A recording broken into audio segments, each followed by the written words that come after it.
You get off on the death penalty, right? Not completely off, but you have a mistrial. 9 people allegedly say you're innocent out of the 12. How are you feeling? You can be retried up to 3 times. Keep that in mind. So that's 1 of the 3 out of the way. Are you going into the next thing positive? Are you relieved? Are you still super stressed? Let me ask you this. If they had found me guilty, would I be going to die? Absolutely. Then yeah, I'm going to be a bit happy to know I'm going to live at least that much longer. So it's a win in your opinion? It's a small win. It's an uphill win, but Okay. it's not the top of the hill. Got you. Shumba, how are you feeling? I'm feeling pretty happy, honestly. I'm going to go home with a little parade to myself if I do get actually let out. You're going to your jail cell with a little parade, but that is kind of home. That's how YNW Melly is probably feeling. He went ahead and he had a mistrial for the alleged murder of 2 of his childhood friends. And the case has been crazy big. And I'm not going to lie. I was saying that Melly was going to for sure win. I kind of didn't believe it, if I'm being honest to you guys. But this gives me hope that I may actually get another YNW Melly album. Do you think that the mistrial occurred because the state was trying to press too hard on what they wanted to do to him since they pressed for the death penalty? I do think the death penalty played a role in it because if you think about it, the jury has to think, if we convict this man and we say he's guilty and he didn't do it, how's that going to weigh on my conscience? You know what I'm saying? So it's kind of difficult to say why he won it because, like, I think some of the jury members, even if they weren't 100% sold, I think even if they thought 90%, there's that 10% chance that he didn't do it. And the jury is sitting there thinking, do I want to send this man to death? And I'm not 100% convinced because it's supposed to be without a shadow of a doubt. And the defense, like, emphasized that very, very clearly. Also, I believe I've heard it before that it's better for 100 guilty men or women to go innocent than for 1 innocent person to go to prison in America. And that's kind of the framework that they look at it. Like you said, beyond a shadow of a doubt. And with 9 out of 12 jurors casting doubt, I can't say I think it's going to go in his favor, but I think it's going to definitely be a benefit for the defense going in the second time because, well, 1, they're not going to get the death penalty. He's already served some time. And what they can ask for is going to be... He can still get the death penalty. The state is allowed to retry for the same charge 3 times. With a different jury, though, each time, right? With a different jury, though. They said they waived their right to a speedy trial. They can't have a speedy trial anymore because now they have all the evidence together. Now we can probably expect this to be retried anywhere from a couple weeks to, like, 3 months down the line. Well, let's look at it from this framework. If 9 out of 12 of this first jury cast doubt, not necessarily believed he wasn't guilty, but cast doubt, can we kind of predict that maybe the next 2 sets of juries, if it gets to the 3rd set, are also most likely going to cast doubt as to whether he 100% did this? So are you kind of alluding to the fact that you believe that he's going to get the W just based off 3 mistrials? You think that's a better chance than him just winning by 12 out of 12 people saying that he's innocent? I think that what you said about the death penalty being the end result is a huge part of that. So I think if they ask for less than death, they'll have a better chance of getting everybody to unanimously agree. But I think that trying to press death is going to give people a moral weight on 12 people to decide, okay, am I going to be one of the people that sends this man to die and he didn't do anything? I have a question for the both of you. Do you think that Melly's lawyers are going to go ahead and try to put him for a plea deal, or do you think they're going to try to ride it out and keep going? For me, I think it's going to be a plea deal because he's already served time, and I think they'll push for manslaughter or something like that. That's just me. I'm not an expert. But I think they'll try to lower, or they'll ask for something lower. But there's also the chance that they just hope that the jury gets hung again, you know, because if it's 3 hung juries, then you just go free. Personally, I think that they might actually try to retry it altogether, considering he actually almost got let off with this altogether. It was just that reported 3 that hung the jury up, and he actually turned himself in for this, hoping that he can clear his name. So in that vein, they might actually keep trying to fight this. Do you think some things that's holding the jury up is the fact that they were his childhood friends and that they'd known each other since, I believe, elementary school? I think it's that and the fact that they weren't able to find the murder weapon. Yeah, no murder weapon. I believe only 1 shell casing overall was found. The close friend thing, I also believe, would benefit the defense more because they were so close. It would be a lot harder for you to kill your best friends than just 2 people you worked with. I think as far as the defense is concerned, that's something they should latch onto in the next trial. Something to note, too, though, the forensic evidence and the circumstantial evidence is rather... Overwhelming, I would say. It's just heavy. I mean, down to the blood splatter in the back driver's side seat being in this, like, the blood splatter is everywhere except in between where a person's legs would be. and kind of like just the outline of a person. So that, and then there's cell phone data, and it just overall, it kind of is, I don't know. It's a lot of evidence, and I think that cell phone is probably one of the biggest hurdles that they do, like that they have to get over, essentially, because I mean, cell phones are pretty accurate. They're not exactly accurate, but think about it. You want to go somewhere, you type an address into your phone, and then boom, you go there. So I think that that's where the prosecution has a little bit of an advantage, is the cell phone data, as well as just Circumstantial evidence. Circumstantial, like the the blood splatter, and just the technical evidence, and then the fact that allegedly the two friends got bullet wounds, or I forget what they call it, imperfections or something like that in court, but they had injuries that were sustained after death that they had a medical examiner confirm were after the fact that their heart had already stopped beating. I have a question. Do you think that if the prosecution had aimed for life in prison or just first-degree murder instead of aiming for the death penalty, not first-degree murders, both first-degree murders, but if they had aimed for just life in prison, do you think that the jury would have been a little more? They're capital murders, but do you think that without the death penalty that they would have secured a conviction? It's really hard to say, because I think it's still just so much doubt on the situation. Like, because there is a reality where maybe he really did get out of the Jeep and like he had to go pee or something, and like they were like, he's like, I'll just get picked up by someone else, and maybe he really did leave the cell phone in the Jeep. It's really hard to say without a shadow of a doubt, and I think that's what's hanging a lot of this up, is so much of it is circumstantial evidence that there's never going to be a video that comes out of Melly shooting his two friends. So it's just hard to say overall. We'll just have to see how this unravels. Of course, we'll probably cover this story again, but I just think that it's crazy. It kind of seems like it's going to be OJ the sequel. Yeah, if they get 3 mistrials, we are never, ever going to know what happened. Yeah, and that's the thing, too. A jury likes to know. They like a storyline. They like to have someone that's for sure convicted. They want answers. They're humans. They want a story to this. They want someone to point blame at. So I just don't feel like they were getting that from the prosecution, so they just couldn't come to a set decision. But, anything else you guys wanted to add to this one? No. That being said, do you guys think Melly did this? Do you think Melly's innocent? Do you think he deserves a death penalty? Do you think he'll get off? Do you think they'll run it 3 times? Let us know down in the comments below. So say your job denies your time off request, right? First logical thing to do, probably go ahead and fake your kidnapping. Am I right? Yeah, I mean, that's my first train of thought. That's what I'm going to do. Exactly. You're going to say you got kidnapped in a semi-truck. Well, she didn't really say that. She didn't get her time off request denied that I know of. It just made for a more interesting, entry right there. So, but apparently, Carlee Russell, she has a really odd story. It's just a story of doubt, really, honestly. It's just, a lot of weird things. She leaves her job. She calls the police. She says that she sees a toddler walking on the side of the road in a t-shirt and diapers. Then all of a sudden she goes missing, but the police don't see any other cars going up or down that road from traffic surveillance cameras or anything like that.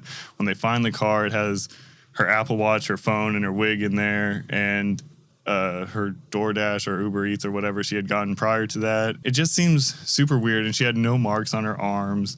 And she said that the alleged kidnapper didn't want to put any marks on her because it would make it obvious what happened, but I don't know.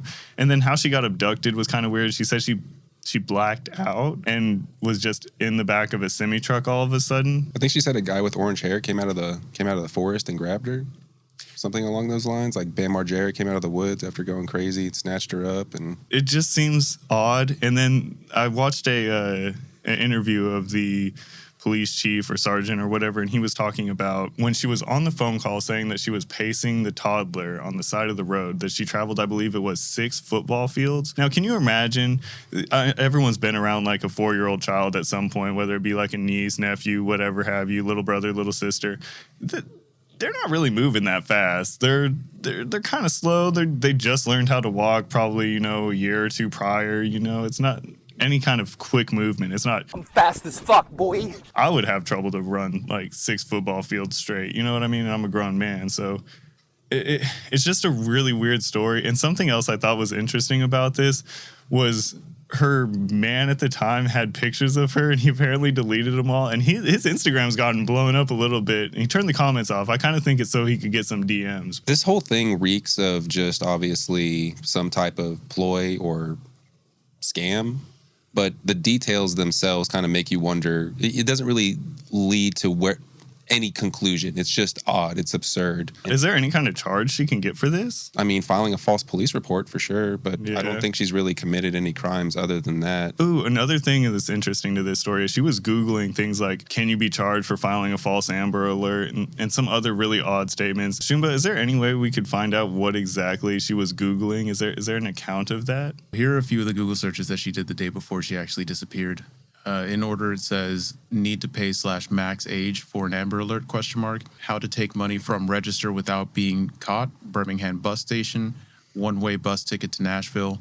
The movie Taken. And that is the Liam Neeson movie where his daughter actually got taken and abducted and stuff like that. It's kind of crazy that she's looking at Hollywood to get hints into her real life movie plot point. Let's say she's innocent. Isn't that a kind of odd Google search? I mean, I feel like you look into someone's search history, you could tell a whole lot about what a person is going through at that time in their life or what their general state of mind is. Because I feel like everyone, if it's an odd question or an alarming question or anything embarrassing, I feel like they go to Google as opposed to the friends. So you're going to tell a lot by someone's phone search history. I have like a quick theory that just from reading these, it looks like she was trying to disappear herself and start a new life in Nashville. You think? Yeah, but also making it appear that she disappeared or got kidnapped. If she was kidnapped and ended up murdered or just never found, nobody's going to come look for her. She creates a new name, moves to Nashville, has the money from the register, wherever that register may be. Yeah. I think she got caught stealing from her job, even though it might have just been a few items like Maybe. toilet paper and stuff. But toilet paper and snacks, that's what you need to take a long drive if you're not going to stop to use the bathroom. Just poop in your car, wipe up. I guess. With that being said, I don't think there's too much more to this story. Hey guys, Shumba here. Little update. We really don't like to get super meta on this show, but this entire episode was recorded about a week ago. So all of the information surrounding Carlee Russell and her getting charged with filing a false police report, all of that happened prior to us knowing, but we did want to touch on it because we don't feel that the case itself is necessarily worth a full entire segment in a different video.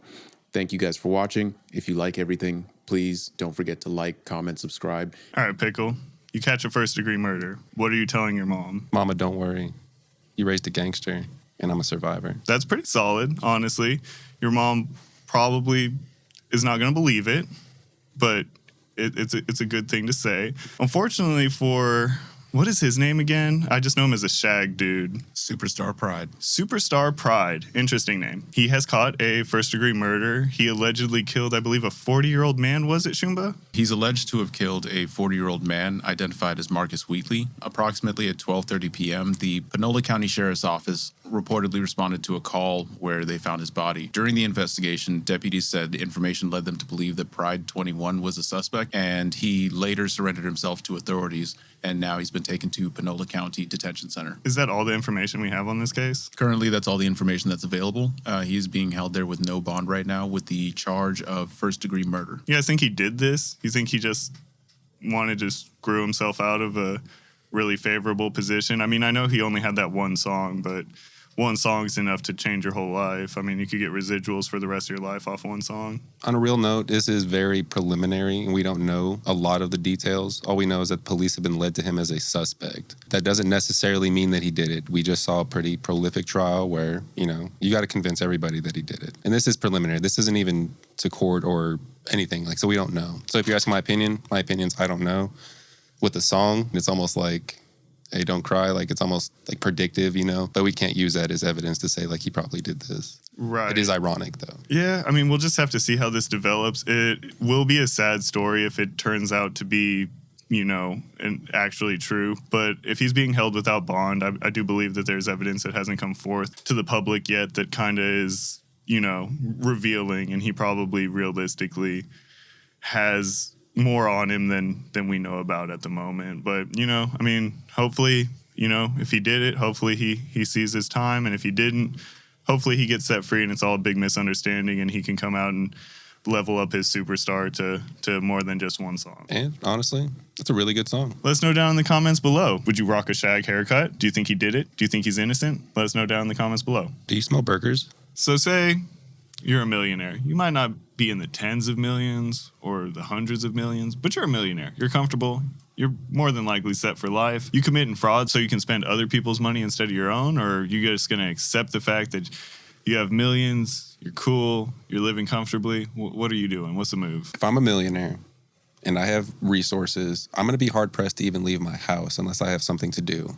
I'm not going to commit crimes or wire fraud or anything else to mess up my investment. What if it involves designer puppies and private jets? Now, even then, I mean, the millions of dollars, I think you could keep yourself pretty placated and happy.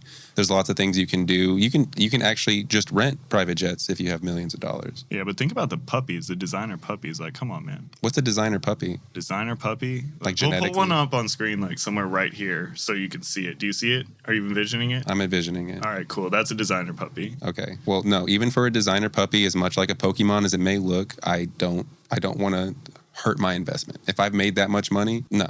If you're asking me personally. Well, G Herbo decided that was 5 years and went ahead and decided to do this with some of the homies. They were committing wire fraud, purchasing identities and fake IDs, as well as just credit cards off the dark web. This happened I believe it started in 2017, from like 2017 to 2020.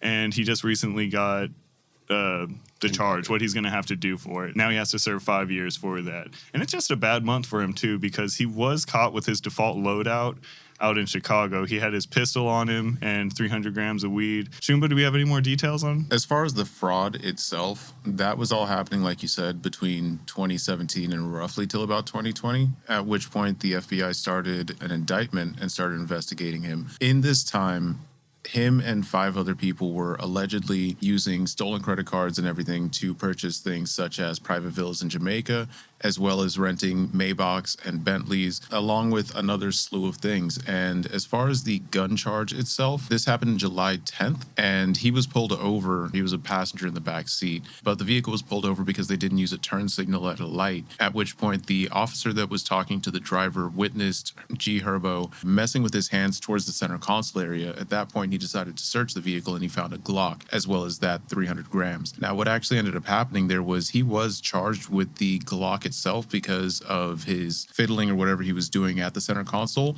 But one of the other passengers actually took the drug charge for the 300 grams of cannabis, which is why he didn't actually get charged for that. You never answered the question. If you had $1 million, would you commit wire fraud to go to Jamaica and get Maybachs? Would you do it for your homies? I'm pleading the fifth. I don't know. Would you do it for me?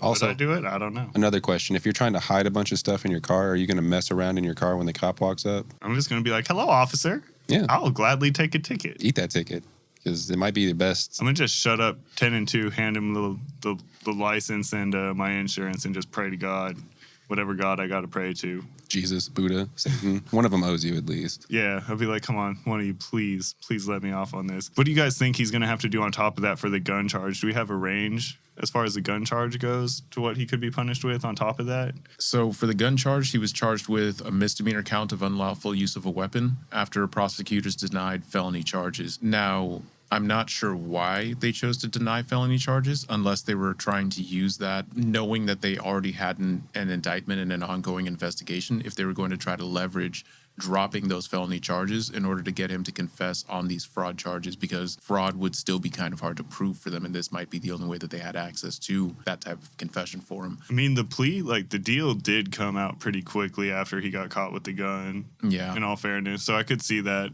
being a possibility. But I don't know. I mean, we'll just have to see how it plays out, really, right? As far as the fraud charges themselves, he did plead guilty to 2 counts. One count was wire fraud, and the other count was lying to federal agents. It looks like they reduced it quite a bit, because if it was several instances and he only pled to 1 each, it sounds like they offered him a deal almost. Well, I assume the fraud is all together. I don't think you can charge it for each like card you made. I think it's like if you got caught selling drugs, they can't be like, for each time you sold like a gram. Like, I think they were just like, you were selling drugs. Okay. Yeah, but it's surprising that they didn't catch him on anything like identity theft or anything, because they said that they were using fake IDs and even some business aliases. So they could have got him for 1 for each identity that he had used. Interesting what millions of dollars can do for a defense. Let us know down in the comments below. Do you think Herbo's innocent? Do you think he's guilty? Do you think 5 years is fair? Do you think he got screwed? Also, what would your default loadout be if you were born in Chicago? Let us know down in the comments below. And with that being said, let us know which story was your favorite. I'm Rugburn. And I'm Pickled Landon. And this is Tombstone Tourist.